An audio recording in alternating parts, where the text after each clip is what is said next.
Over the past year, I've posted many of my unpopular coaster opinions on this channel, but today I wanted to hear you, the viewers' opinions. So I asked, and you responded. We got a ton of hot takes, so unfortunately, if you left a comment with multiple takes, I would choose which one to answer so that the video isn't an hour long. Anyways, we have a lot of opinions to get through, so let's begin. Also, we're starting with the Discord submissions. They get priority in a lot of things, so if you want that, consider joining because it's free and fun. Link in the description. Okay, let's start.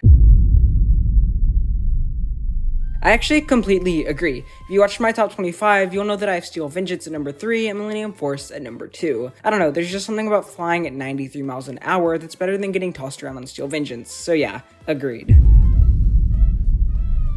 Over the past few years, I feel like this has become less and less of a hot take. And for me, unlike most coaster enthusiasts, I still think Disney is better as a theme park company. Sure, Universal builds better coasters, but Disney is thought out to such perfection, the atmosphere is amazing, the shows are magical, and the dark rides are best in the world. So yeah, in my opinion, Disney still wins.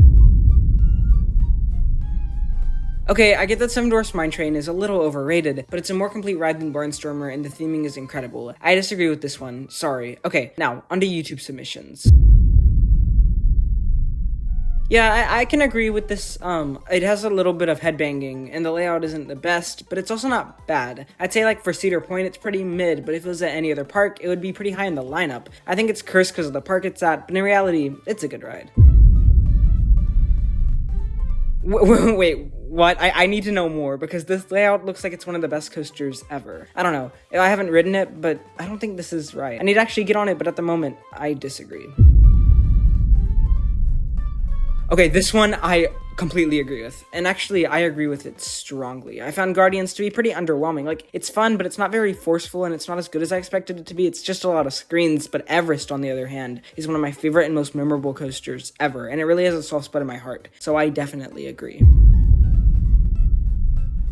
While I haven't ridden Fury, I could definitely see it being my number 1. I love Millennium Force for its sheer speed and fun ride, and I have the feeling Fury would be that, but better. It's kind of hard to not see it being in my top 5, and if it lives up to my expectations, I think I can agree with you with it being the best in the world. Okay, so I already made a video on this, and I agree. Gwazi is my number 1, and Steve is my number 4. There's just something about the pacing and elements that puts Gwazi on top for me. I do need to get back up to Cedar Point though, and I may change my mind, but at the moment, I agree. Gwazi is better than Vengeance.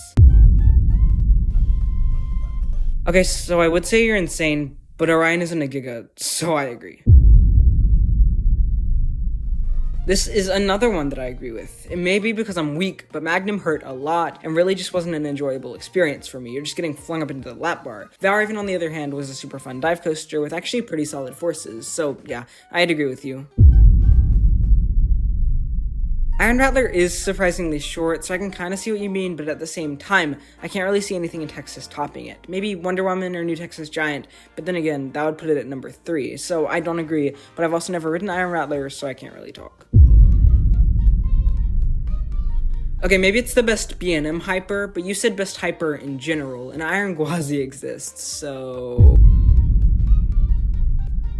Alright, I've already discussed both coasters in this video, and I'll say it again. Fury's my highest bucket list coaster, and Magnum tries to hurt you in a bad way. I disagree. I'm sorry, no? Alright, this one I completely agree with. I love Rip Red Rocket, the forces are great, the music gimmick is fun, and it actually has some airtime. It was a coaster that made me an enthusiast, and most importantly, to answer this hot take, it's pretty smooth, so I agree. Okay, yeah, go watch this video, that'll cover your hot take.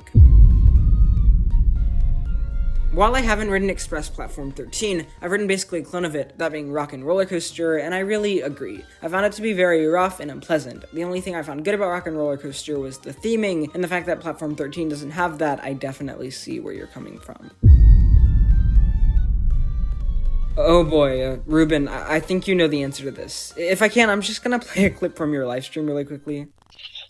Right, I think I know who's written that one. Mr. Real Life Coasters. I've never ridden Voyage, but I could see this maybe being true purely because it's overhyped. I think as a coaster, Voyage is better, but I haven't ridden it, so I kinda disagree. Again, never ridden this coaster, I need to get more credits, but I see where you're coming from. It's an older gen Vekoma, so I bet the layout and profiling is bad. Also, the restraints look terrible both for enjoying the forces and comfortability. So yeah, I guess I agree. About a month ago, I wouldn't agree, but now I do. I explained my reasoning for it in this video, but to sum it up, quality elements always beats quantity elements.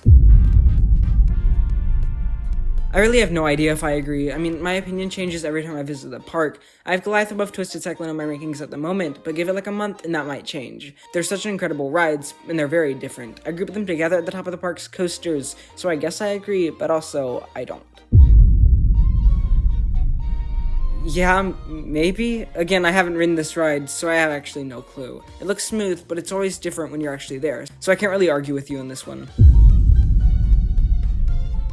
From the looks of it, the 5 worst inverts are Monster, Patriot, Great Bear, Talon, and Nemesis. Inferno. I could see the original Nemesis being an overhyped coaster, but the layout and use of terrain looks to put it at least in the top half. It was probably pretty rough in the last few years, but I still disagreed. I think no matter how expensive ticket prices are to get into the park, people are still gonna visit. I mean, a ticket to Magic Kingdom is insanely expensive, and that's still one of the most visited parks in the world. I think the reason Star Cruiser failed was because it was a hotel with super expensive tickets, but with this being a theme park, I think it's gonna do just fine. Alright, that just about does it for today's video. Thank you so much for everyone who submitted a hot take, and if you're still here, I hope you will consider subscribing, because it really helps a small channel like me grow, because we're trying to get to 1,000 subscribers before the end of the year. Anyways, have a great day.